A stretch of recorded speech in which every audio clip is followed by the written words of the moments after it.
प्यार साथियों, आपका फिर से स्वागत है एक बेहतरीन शानदार सेशन को लेकर के, जिसे पढ़ेंगे आज के वीडियो में राजस्थान की नवीन नीतियों के बारे में।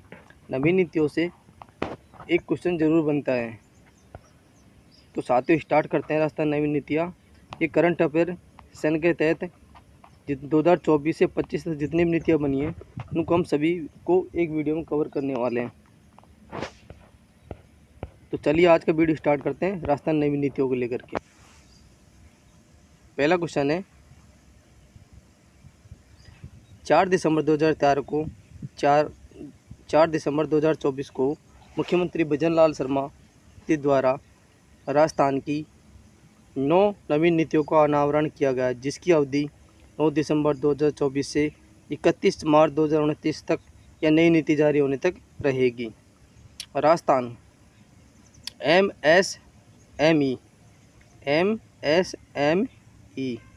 MSME नीति 2024 कौन सी 2024 अवधि इसकी 9 दिसंबर 2024 से 31 मार्च 2029 रहेगी। ये क्वेश्चन RS प्री 2025 में पूछा जा चुका है। इसके उद्देश्य रहेंगे प्रदेश के सूक्ष्म लघु एवं मध्यम उद्योगों को ऋण उपलब्ध कराना, ऋण पर अतिरिक्त ब्याज सब्सिडी, तकनीकी उन्नयन, गुणवत्ता प्रमाणन में सहायता उपलब्ध करवाना है। स्थानीय उद्योगों को वैश्विक बाजार में प्रतिस्पर्धा में सहायता देना है। ये क्वेश्चन भी ERO में पूछा जा चुका है 2025 में। तो आप देख सकते हैं कि ये क्वेश्चन टॉपिक कितना इम्पोर्टेंट है, और लाइब्रेरियन सेकंड ग्रेड 2025 में भी ये पूछा गया है। वैश्विक प्रतिस्पर्धा के लिए तैयार होंगे छोटे उद्यम, ऋण पर अतिरिक्त 2% ब्याज अनुदान दिया जा सकता है या जाएगा।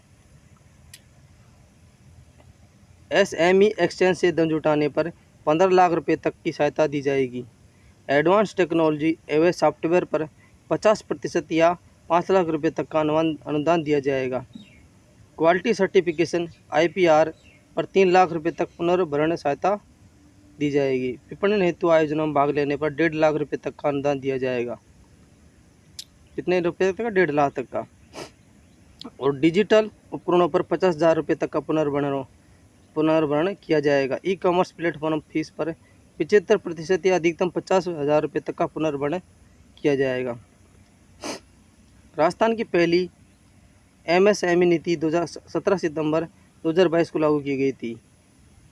अगली है राजस्थान पर्यटन नीति इकाई नीति 2024। राजस्थान पर्यटन इकाई नीति 2024। इसके उद्देश्य प्रदेश में पर्यटन क्षेत्र को बढ़ावा देना, रोजगार के अवसर सृजित करना है। क्या करना है?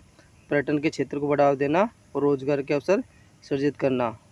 ये लागू कब की गई थी? 9 दिसंबर 2024 को ये लागू की गई थी। पर्यटन इकाई नीति 2024 में निम्न पर्यटन इकाइयों का समावेश किया गया है। कौन कौन सी इकाइयों का समावेश किया गया है? इसमें पहला है eco tourism unit film city, heritage restaurant व hotel housing, indoor outdoor play zone, एकीकृत पर्यटन विलेज मॉडल और रिसोर्ट हाउसिंग। इन 5 चीज़ों को शामिल इसमें किया गया है पर्यटन नीति के तहत। ग्रामीण पर्यटन इकाई एवं पर्यटन स्टार्टअप्स जैसी 24 इकाइयों को शामिल किया गया है। पुरानी नीति में सिर्फ 16 पर्यटन इकाइयाँ परिभाषित थी। इसकी प्रावधान है चिन्हित स्थानों पर न्यूनतम 100 करोड़ रुपए का 3 वर्षों में नया निवेश करने वाली पर्यटन इकाई परियोजना को राजकीय भूमि आवंटित किए जाने का प्रावधान है।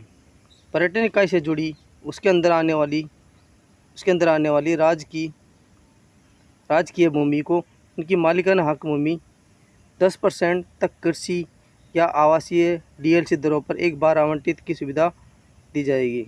नई पर्यटन इकाइयों में stamp duty, conversion charge, development charge एवं भूपयोगी परिवर्तन शुल्क 100% छूट दी जाएगी इसके अंदर।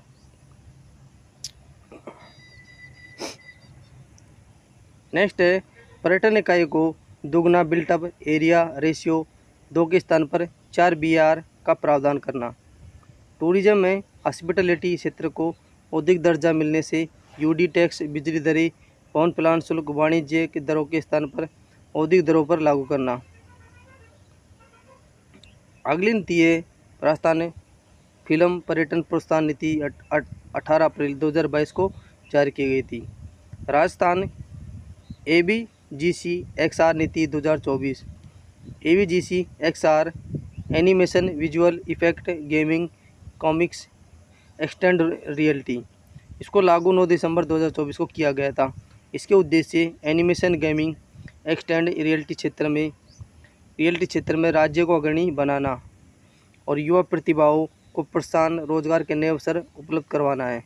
इसके प्रावधानों में बताया गया है, राज्य में बनने वाली एनिमेशन फिल्में, गेम्स, कॉमिक्स को उत्पादन अनुदान, स्थानीय संस्कृति सामग्री निर्माण पर ध्यान केंद्रित करने वाले स्टार्टअप्स उद्यमों को अतिरिक्त प्रोत्साहन देना।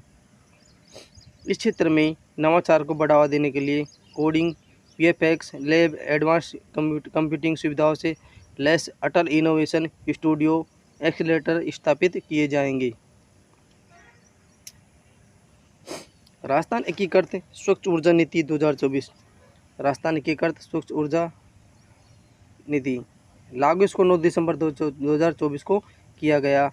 इसके उद्देश्य राजस्थान को स्वच्छ ऊर्जा के क्षेत्र में अग्रणी बनाना, सौर ऊर्जा, पवन ऊर्जा, green hydrogen, waste to energy परियोजनाओं को बढ़ावा देना है। अक्षय ऊर्जा क्षमता को 125 गीगावाट तक बढ़ाने का इसमें लक्ष्य रखा गया है।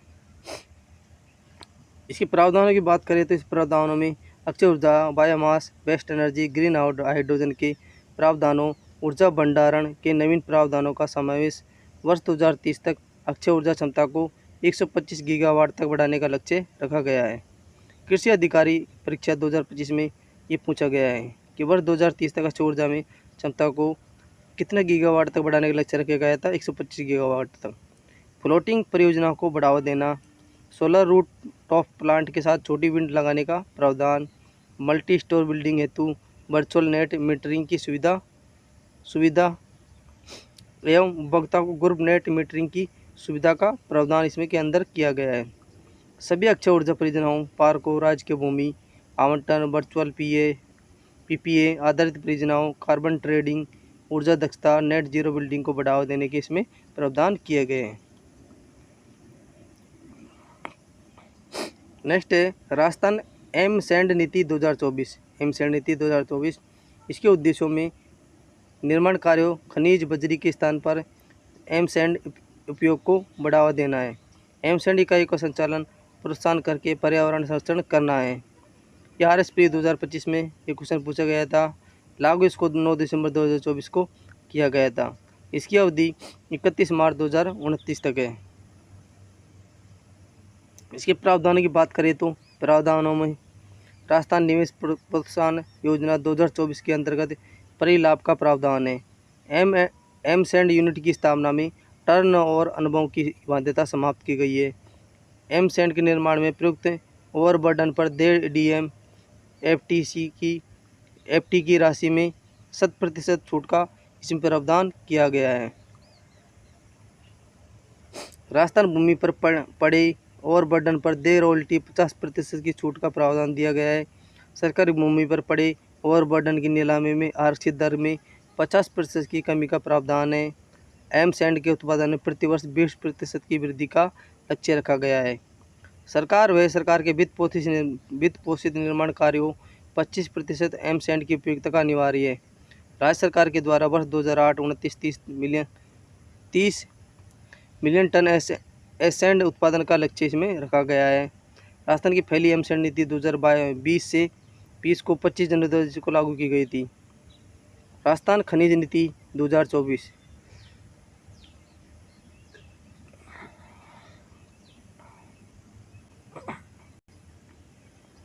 राजस्थान खनिज नीति 2024 ये क्वेश्चन RSP 2025 में क्वेश्चन पूछा गया था। ये राजस्थान खनिज नीति कब लागू की गई थी? 2024 में लागू की गई थी। इसके उद्देश्यों में राज्य में प्रधान खनिज के 50 ब्लास्ट की नीलामी वर्ष 2029-30 तक 3 गुना और 2047 तक 1 लाख करोड़ रुपए के राजस्व का लक्ष्य इसमें रखा गया है। वर्ष 2029-30 तक 50 लाख तथा 2047 तक 1 करोड़ रोजगार का लक्ष्य इसमें रखा गया है। राज्य की GDP में खनिज क्षेत्र के योगदान को वर्ष 2029-30 तक 3.4% से बढ़ाकर 5% एवं वर्ष 2046-47 तक 8% बढ़ाना है। राज्य के खनन क्षेत्रफल 0.68% को वर्ष 29-30 तक बढ़ाकर 1% तथा वर्ष 2046-47 2% तक करने का लक्ष्य रखा गया है। इसके प्रावधानों की बात करें तो प्रावधानों में राजस्थान के खनिज संसाधनों की खोज में निजी भागीदारिता का प्रावधान किया गया है। खनिज ब्लॉक्स की नीलामी के लिए सेंट पोर्टल विकसित करना, निवेशकर्ताओं के सहयोग के लिए पोस्ट ऑप्शन फैसिलिटेशन सेल का प्रावधान किया गया है। प्री एमेंडेड क्लियरेंस के साथ ब्लॉक्स की नीलामी, राजस्व अपवंचन को रोकने के लिए geo fencing, RFID check post, GPS vehicle tracking एवं ड्रोन सर्वे किया जाएगा। ऐसे ऑफ डूइंग बिजनेस हेतु परमिट अनुमतियों की प्रक्रिया में सुधार, आवा का जावा पद्धति से ईंटों के निर्माण में प्रयुक्त मिट्टी पर देय रॉयल्टी में छूट दी जाएगी। एकीकृत क्लस्टर विकास योजना, इसका उद्देश्य राज्य में क्लस्टर आधारित विकास के जरिए शिल्पकारों और लघु उद्योगों की उत्पादकता गुणवत्ता बढ़ाकर उन्हें वैश्विक बाजार के अनुरूप विकसित करना, कॉमन फैसिलिटी सेंटर स्थापित करना, कच्चा माल प्रशिक्षण और उत्पाद परीक्षण की सुविधा प्रदान करना है। प्रावधानों में राज्य में हस्तशिल्प, हथकरघा, MSME क्षेत्र में कार्यशील उद्यमों की उत्पादकता, गुणवत्ता, कार्यक्षमता बढ़ाकर उन्हें वैश्विक बाजार के अनुरूप विकसित किया जाएगा। हस्तशिल्प हथकरघा क्षेत्र के क्लस्टर हेतु सॉफ्ट इंटरवेंशन, ट्रेनिंग, मार्केटिंग आदि गतिविधि हेतु 50 लाख रुपये तक की सहायता का इसमें प्रावधान किया गया है। आर्टिजन एवं हथकरघा क्षेत्र के क्लस्टर में कच्चा माल डिपो हेतु ऋण पर 8% ब्याज अनुदान का प्रावधान है। शिल्पकारों एवं बुनकरों को ई-कॉमर्स हेतु 50,000 रुपये तक की विक्रय सहायता का प्रावधान है। सूक्ष्म लघु उद्यमों द्वारा क्लस्टर में 10 करोड़ रुपये तक की लागत वाले CFC की स्थापना हेतु अधिकतम 90% का अनुदान का प्रावधान इसमें किया गया है।